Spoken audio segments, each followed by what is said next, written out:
नमस्कार, मैं हूं पूर्वी Shah from magic soil and organic kitchen garden से।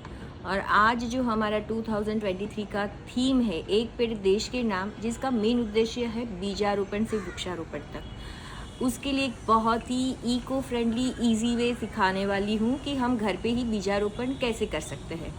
और जिनको भी ये समस्या है कि हमारे पास जगह नहीं है, बीज कौन से लगाने हैं, कैसे करेंगे, कहाँ पे लगाना है, देखिए बहुत सारे क्वेश्चंस आएंगे, सबके जवाब मिलने वाले हैं आपको। कहाँ पे लगाना है वो तो बहुत बात की बात है, पहले तो उगाना है उसे।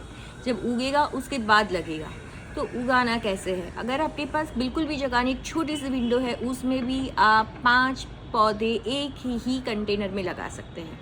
और इसमें हम कोई भी ऐसा कंटेनर नहीं ले रहा है जो जब हम वृक्षारोपण करने जाए तो उसमें पोल्यूशन हो, जैसे कि plastic bags, paper cups, disposable जो भी चीज़ आती है जिसके अंदर हम लगा रहे हैं। ठीक है, आपके पास वो अवेलेबल आप कर सकते हो, लेकिन फिर वही कचरा अगर वहाँ पे छोड़ के आए तो क्या फ़ायदा। तो हमें इको फ्रेंडली वे से भी लगाना है। तो इसके लिए बहुत ही ईजीली अवेलेबल, हर घर में शायद ये चीज़ आती ही होगी और आपको फ्री में मिल जाएगी, वो है कोकोनट शेल्स। ये टेंडर कोकोनट जो हरा नारियल होता है जिसका हम पानी पीते हैं, उसके बाद इसको हम वहीं पे छोड़ के आते फेंक देते हैं। तो इसी को हमने क्या किया है, देखिए ऊपर से इसका मुंह जो है वो थोड़ा सा ज़्यादा कट कर दिया है ताकि हमें एक सरफेस एरिया अच्छे से मिल जाए मिट्टी भरने के लिए। और इसके अंदर आप देख सकते हैं हमने छेद किए हैं, देखिए। तो कुछ छेद मैंने अगर ये एकदम ही टेंडर है, आपने जिस दिन पानी पिया उसी दिन आप इसके अंदर छेद कर रहे हो, नीचे से भी पहले मैंने इसको थोड़ा फ्लैट कट कर दिया है ताकि इसको बैलेंस रहे, ये खड़ा रह सके, अदरवाइज वो लुढ़कता रहेगा। तो देखिए छेद कर सकते, तो हम कुछ ना हो आपके पास कील हथौड़ा है तो उससे भी कर सकते हैं, स्क्रू ड्राइवर से भी कर सकते हैं, और अगर आपके पास ड्रिल मशीन है तो उससे भी कर सकते हैं। नीचे कम से कम 5 से 6 छेद कर दीजिए, थोड़े बड़े वाले, ताकि एक्स्ट्रा पानी जो है वो निकल जाए। और जब इसके अंदर हमारा बीज एक छोटे से पौधे के रूप में आ जाए तो उसकी जड़ें जो है वो बाहर आएगी धीरे धीरे। और जब हम इसको वृक्षारोपण करने के लिए लेके जाएंगे, जब इसको हम ज़मीन में डालेंगे तो वो जड़ें यहाँ से ही बाहर निकल के पूरी ज़मीन में चली जाएगी और धीरे धीरे ये डीकम्पोस्ट हो जाएगा। हमारे पौधों का जो फूड है ये खुद सप्लाई करने लगेगा। तो अगर हमने इसको कुछ भी नहीं दिया हमारे प्लांट को ज़मीन में डालने के बाद, तो भी वो सर्वाइव करेगा और उसको न्यूट्रिशन सप्लाई होता रहेगा, क्योंकि इसको डीकम्पोस्ट होने में टाइम लगता है और ये धीरे धीरे धीरे उसको न्यूट्रिशन प्रोवाइड करता जाएगा। और ना ही हमें इसमें से कुछ ट्रांसप्लांट करना है, कुछ नहीं करना है, सीधा सीधा इसको हमें ज़मीन में गाड़ देना है बस। तो देखिए कहीं पे कचरा ना हुआ, हमारी सॉइल भी फर्टाइल हो जाएगी, हमारा पौधा जिसकी रूट्स को डैमेज नहीं होने वाला है, बीज से ही उगा है, तो वो बहुत स्ट्रांग होगा। और ये सारे बेनिफिट्स हमें मिल सकते हैं सिर्फ हमारे घर में से छोटे से कोकोनट शेल्स के अंदर बीज लगाने से। बीज कौन से लगाने हैं वो भी मैं आपको बताऊं। हमारे घर में बहुत सारे फ्रूटिंग प्लांट्स आते हैं, बहुत सारी ऐसी जड़ी बूटियाँ आती है, जैसे हरड़े है, आंवला है, बहड़ा है, हल्दी है, ये सारे भी ना बीज होते हैं, उसमें से भी रूट्स पौधा एक पेड़ बनता है। तो देखिए ये मेरे पास कुछ बेर है जो अभी सीज़न गई थी, तो बेर खाते हैं हम लोग। ये छोटे वाले बेर है, इसके जो बीज होते हैं ये देखिए, ये इसके बीज हैं। और इन बीजों को मैंने सिर्फ थोड़ा सा तोड़ दिया है, क्योंकि इसमें एक बीज के अंदर 2 बीज रहते हैं। तो मैं आपको बाद में शेयर करती हूँ सारे फोटोज़ के साथ में। इसमें एक बीज के अंदर 2 बीज रहते हैं। तो अगर आप इसको तोड़ते हैं पर बहुत संभाल के तोड़ना है कि कहीं बीज ना टूट जाए। तो अगर आपने उसको तोड़ के लगाया वो बहुत फटाफट जर्मिनेट होगा। अगर आपने इसको सीधा सीधा लगाया तो ये बीज जो है वो ऊपर का शेल्स तोड़ के बाहर निकलते, तो उसको थोड़ा सा टाइम लगता है। तो यहाँ पे आप देख सकते हैं कि ये शेल है और उसी के अंदर से बीज भी निकल रहा है, ऐसे मतलब शेल्स के अंदर ही बीज है। चाहे तो आप इसको भिगो दीजिए, भिगोने से ऊपर का शेल थोड़ा नरम हो जाता है। 24 घंटा जो बहुत ही हार्ड शेल्स है, अदरवाइज भिगोने की भी ज़रूरत नहीं है, मिट्टी के अंदर भी धीरे धीरे सॉफ्ट होता है और फिर उसके अंदर से स्प्राउट निकलता है। फिर ऐसे ही ये अरीठा जो सोप नट है उसके सीड्स हैं जिसको हम यूज़ करते हैं। मैंने अभी जो सफ़ेद जामुन आते हैं, वाटर एप्पल जिसको बोलते हैं, उसके ये बीज है जो गर्मी के सीज़न में अभी स्पेशली आते हैं। तो ये उसके कुछ बीज है, ये मैंने संभाले हैं। और ये सारे सीजनल फ्रूट्स है। आपकी अभी के सीज़न में जो आ रहा है, अभी आम की सीज़न शुरू होगी, आम की गुठली मिलेगी, ये जामुन मिलेंगे। बेर तो शायद अभी हर जगह पे जो स्कूल के बाहर होते हैं उनके पास 12 महीना मिल जाते हैं। अरीठा आजकल हर कोई सोपनट अपने घर में यूज़ करना शुरू कर रहा है केमिकल फ्री होने के लिए, तो उसके बीज तो आपको बहुत आराम से मिल जाएंगे। तो ऐसे अरीठा, जामुन, बेर और आंवला, मेरे पास आंवला के भी बीज है क्योंकि अभी आंवला का सीज़न ख़त्म होने को आया है, लेकिन फिर भी थोड़े थोड़े आंवले मिल रहे हैं, तो मैंने वो भी आंवले को संभाल के रखा है। और एक आंवले के अंदर कम से कम 4 बीज होते हैं। तो आप चाहे तो आंवले के बीज को भी तोड़ के डाल सकते हैं, लेकिन तोड़ने के टाइम पे थोड़ा संभालना है उसको कि उसके बीज डैमेज ना हो जाए। जैसे ये आंवला का बीज है, ये इतना बड़ा होता है, लेकिन जब आप तोड़ेंगे तो उसके अंदर से ऐसे छोटे छोटे वाले 4 बीज मिलेंगे आपको। तो आप तोड़ के इसमें से एक एक बीज भी डाल सकते हैं, या तो पूरा ही बीज डाल दीजिए। अगर आपको एक कोकोनट शेल्स के अंदर एक बीज डालना है तो आंवला है, बेर है, ऐसे पूरे होल उसको डाल दीजिए। उस बीज में से 3 से 4 पौधे निकलेंगे। थोड़ी टाइम उसको रखिए, सर्वाइव होने दीजिए, चारों पौधे सर्वाइव हो जाएंगे। क्योंकि फाइनली हमें इसे गमले में नहीं रखना है या इसमें नहीं रखना है कोकोनट शेल में, हमें उसको मिट्टी में लगाना है। तो जब वो मिट्टी में लगेगा वो अपने आप उसकी जगह कर लेगा। जैसे हमें होता है ना कि इतने छोटे से उसमें इतने बीज डाल देंगे तो वो सर्वाइव कैसे करेगा, वो सर्वाइव कर लेगा। क्योंकि जब वो मिट्टी में जाएगा, जंगल में कैसे पास पास में भी पेड़ पौधे होते ही है, तो वैसे यहाँ पे भी चारों और ये जितने भी आप बीज डालोगे वो एक दूसरे को सपोर्टिंग करेंगे, एक दूसरे का जो न्यूट्रिशन बैलेंस करेंगे, जो एक दूसरे को चाहिए वो प्रोवाइड भी करेंगे। तो ज़रूरी नहीं कि हर बार बहुत ज़्यादा एक ही चीज़ में करने से वो एक दूसरे को नुकसान भी करते हैं। यहाँ पे ये बेनिफिशियल रहेगा। और आप चाहे तो एक कोकोनट शेल्स के अंदर किसी फ्रूट का भी बीज डाल सकते हैं, और चाहे तो उसके अंदर ये 4 या 5 मैक्सिमम 5 बीज डाल सकते हैं। बीज की साइज़ के हिसाब से हम डालेंगे। तो देखिए यहाँ पे मैं इसके अंदर अभी मिट्टी भर रही हूँ। मिट्टी भरने से पहले मुझे ये शेल्स को कवर करना है, इसके छेद को। तो नीचे मैं क्या करूँगी, मेरे पास ऐसे कार्डबोर्ड के पुट्ठे हैं, या फिर जो हमारे पास मकाई के छिलके वगैरह आते हैं कॉर्न कॉब के, वो सब है, वो भी हम नीचे भर सकते हैं ताकि नीचे से मिट्टी बाहर ना निकल जाए।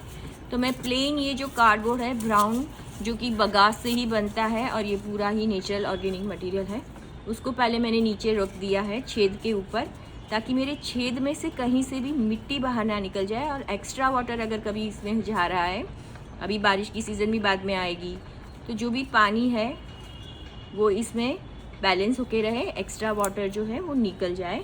इसके अंदर मैं थोड़ा सा ये जो सूखा हुआ मकई का छिलका है, या कुछ चाय पत्ती की सूखी हुई पत्तियां है, जो लेमन ग्रास हम बोलते हैं, या कुछ घास है, अभी आम की सीज़न है तो घास आ रहा है आम के साथ में, वैसी सारी कुछ चीज़ें हम डाल देंगे। और इसके ऊपर हम कंपोस्ट डालेंगे। अगर आपके पास कंपोस्ट है तो उसमें सीड्स लगाएगा, उसमें सबसे अच्छा रिज़ल्ट मिलता है। अगर आपके पास कंपोस्ट नहीं है तो फिर आप कोई भी मिट्टी ले सकते हैं जो आपके पास अवेलेबल है, आपके गमले में अवेलेबल है। देखिए यहाँ पे ये मेरा मटका है जिसको मैं कंपोस्ट बनाने के लिए यूज़ करती हूँ, और ये बहुत ही छोटा वाला मटका मैंने रखा है, क्योंकि इसका भी मैं रीज़न आपको बाद में बताती हूँ कि ये छोटा मटके क्यों है कंपोस्ट के लिए। बाकी तो मेरे बड़े मटके में बनता ही है। और मैं अभी इसी में से बना हुआ ऑलमोस्ट हाफ डन कंपोस्ट, जो कि मेरा 70-80% बन गया है, जिसमें से बहुत ही अच्छी खुशबू आ रही है, और जिसके अंदर कोई भी गर्मी नहीं है, हीट सारी निकल चुकी है, और ये काफ़ी काला भी पड़ चुका है। वैसा वाला जो कंपोस्ट है, जिसमें बाकी की कई सारी चीज़ें हैं जो शायद डीकम्पोस्ट नहीं हुई है, वो भी मैं इसमें डाल रही हूँ। और आप देखिए, मैंने इसको ऐसे 3/4 भर दिया है मिट्टी से दबा दबा के। और इसी के अंदर मैं अभी मेरा जो एक बैर का सीड है जिसको मैंने निकाला था बीज में से, बीज को फोड़ के छोटा सा है, वो डाल रही हूँ। आंवले का सीड है वो डाल रही हूँ।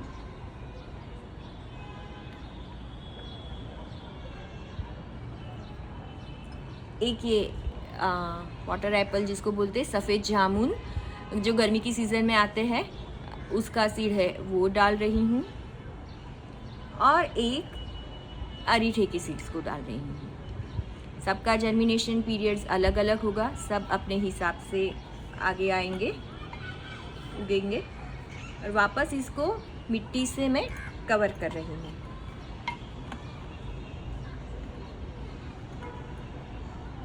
और बस अभी मुझे इसे थोड़ा सा पानी देना है। रोज़ थोड़ा थोड़ा पानी देना है। और इसको अपने आप ये सारे पेड़ इसमें बीजारोपण से वृक्षारोपण के लिए रेडी हो जाएंगे। सारे बीज जर्मिनेट हो जाएंगे। और मेरा ये छोटा सा जो इको फ्रेंडली कोकोनट शेल्स का कंटेनर है, वो एक पेड़ देश के नाम के लिए रेडी हो जाएगा।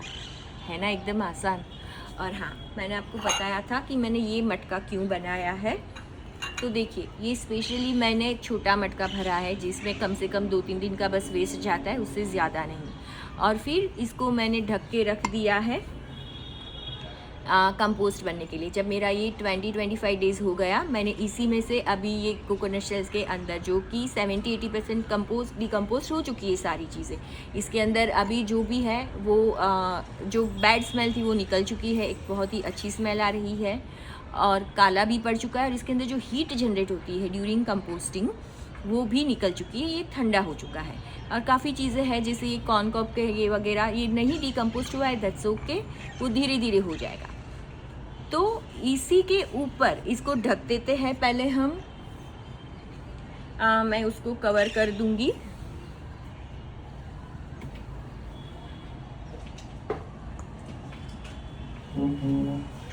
जो मेरा मिट्टी का ढक्कन है उसी से।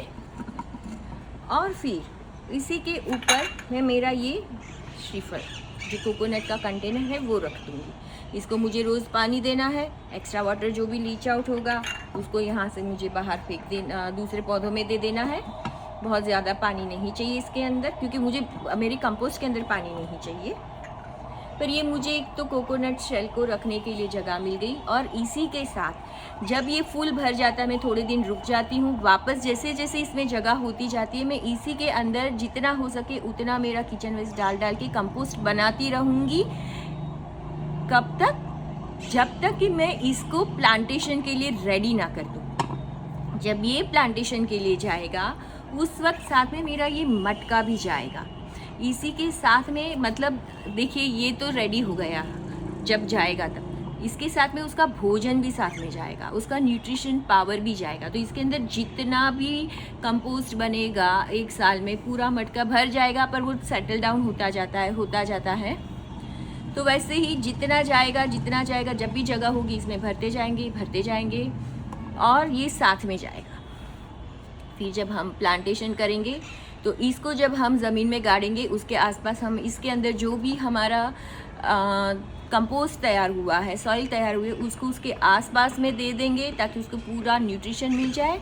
और इसी मटके के अंदर पानी भर के उसी को साथ में गड्ढे में दबा देंगे, ताकि आपको, और ऊपर से थोड़ा मुंह खुला रखेंगे ताकि हमें रोज़ उसको पानी देने की भी ज़रूरत ना पड़े। हम 5 दिन 6 दिन या हफ्ते में एक बार जाके ये मटका भर के रख देंगे वहाँ पे। उसके मुंह पे कपड़ा रख दीजिए, ऐसे ही ये वाला ढक्कन रख दीजिए। वो धीरे पानी इसमें से झरेगा, धीरे धीरे निकलेगा और पौधों को पानी भी मिलता रहेगा। तो वाटर सप्लाई भी होती रहेगी। तो अगर हमने इस तरीके से लगाया तो हमें बहुत ही कम केयर पर करनी पड़ेगी। सिर्फ आप कभी कभी जाइए और पानी दे दीजिए, मटके में खाली हो गया है तो। इसके साथ मैंने सारा न्यूट्रिशन सप्लाई कर दिया है।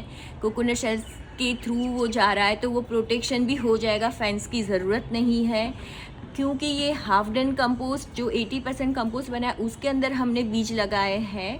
तो ये बीज जो जर्मिनेट होंगे वो भी बहुत ज़्यादा पावरफुल होंगे, क्योंकि कंपोस्ट के जब कंपोस्ट बनता है तो उसमें से बहुत सारे अलग अलग एसिड्स भी निकलते हैं।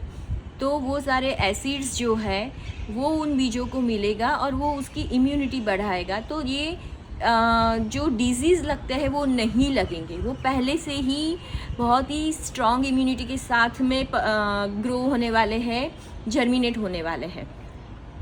अगर आपके पास कंपोस्ट बन रहा है और कंपोस्ट में कोई सीड्स चला गया है और उसमें से अगर कोई पौधा निकल रहा है तो उस पौधे को प्लीज़ कभी भी तोड़ के फेंकेगा मत, उसको वापस कहीं पे भी लगाएगा, क्योंकि वो स्ट्रॉन्गेस्ट पौधा होता है।